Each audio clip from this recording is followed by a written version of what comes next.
blinds. Measuring and installing blinds. So, we'll install the blinds on this window here.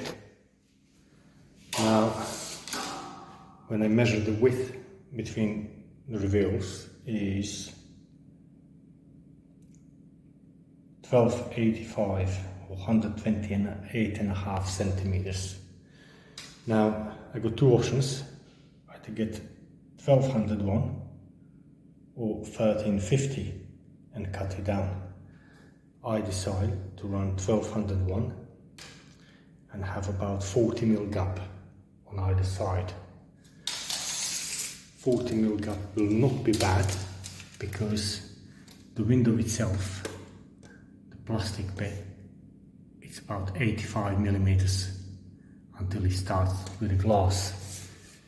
On this side it's a bit less, it's about 45 mil. So having a blind that's fairly close to the window rather than all the way to the front, but not too close because we got these handles, so blinds need to pass the handles, the top handle as well. So I need to set it up about at least a couple of inches off the frame, of the window frame into reveal.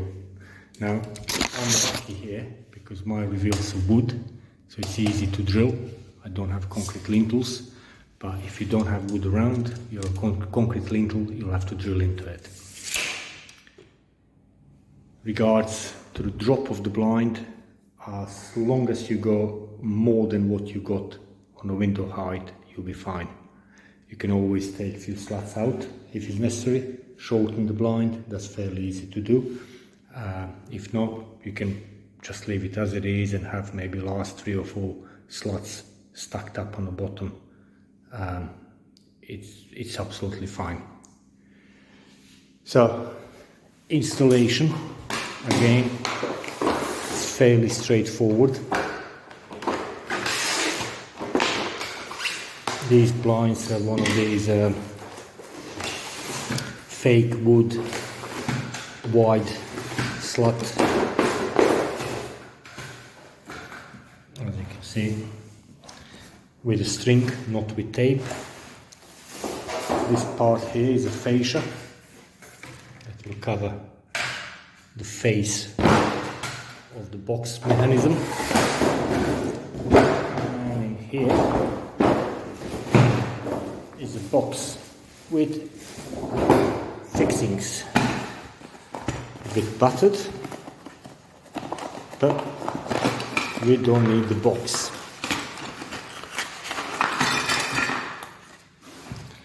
So, what we got in the box? Left and right outside brackets and a middle bracket.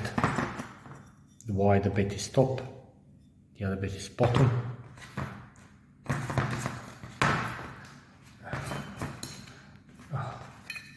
Need 2 hands, no, managed to get it.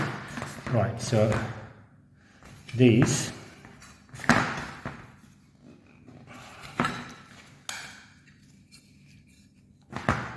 are brackets. So this one is going on the left, so it hinges on the top. These wide holes are for your screwdriver to go through into these little holes on the top. Makes sense? Or you can fix it to the window, which I wouldn't recommend, definitely wouldn't, because first of all it's going to hit the handles, and also you're not going to have a strong enough fixing into the window. So always go, if you can, go up. So we got left and right, and then we got the central support. Now depending how wide your blind is, depends how many strings is going to have. This one has got 4, so this central support can be dead center. Sometimes if you got 5 rows of strings, the middle one will be dead in the center, so you have to set this slightly off center so it doesn't clash with string. Now this part of the box is back of the blind, and if I turn this around, this part of the box here where it's got exposed pulleys, that's the front.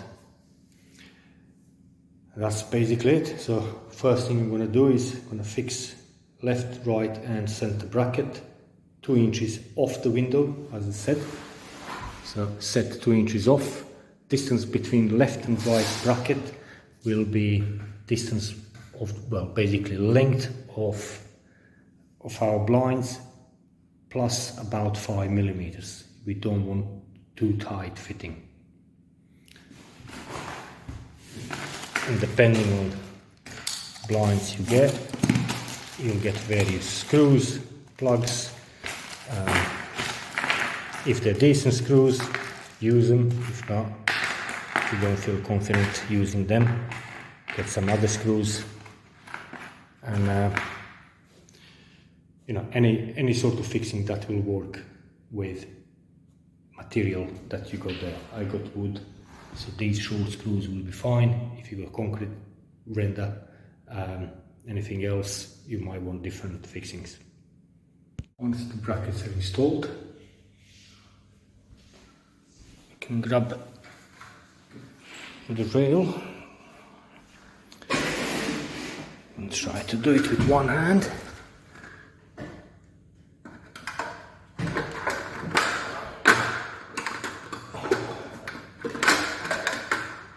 No, need both hands. Right, with 2 hands it's a bit easier. Then we just put these clips on. Need 2 hands for that. Then you got fascia holders. So just clip them on. Just like that.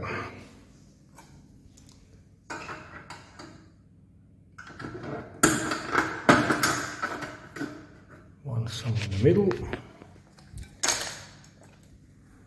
and one somewhere on the left.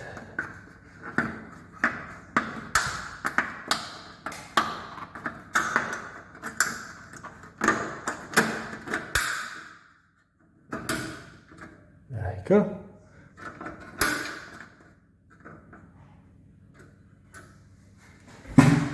Now grab the fascia.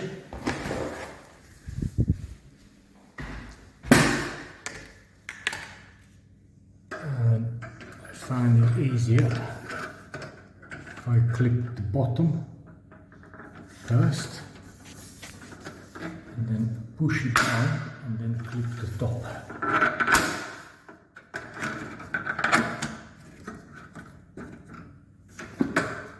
Like that. Make sure it's nice and even. And then you can untangle this golden knot. Right, knot is detangled. You can let the blinds down.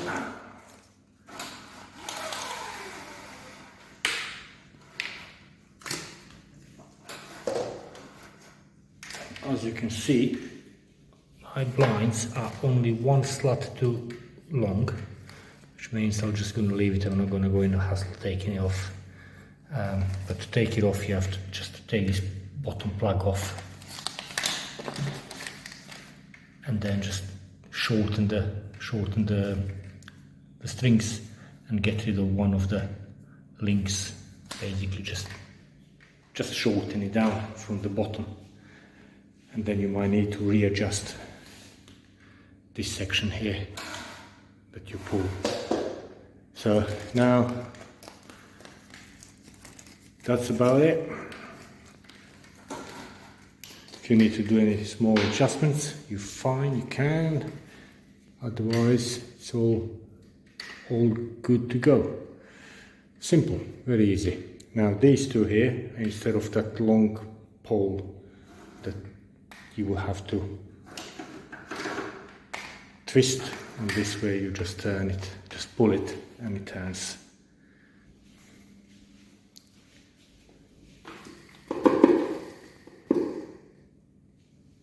At the moment it's pulling slightly to the right on the bottom, but I think that's gonna readjust over the time. Pull it up and down a few times and that's gonna be good.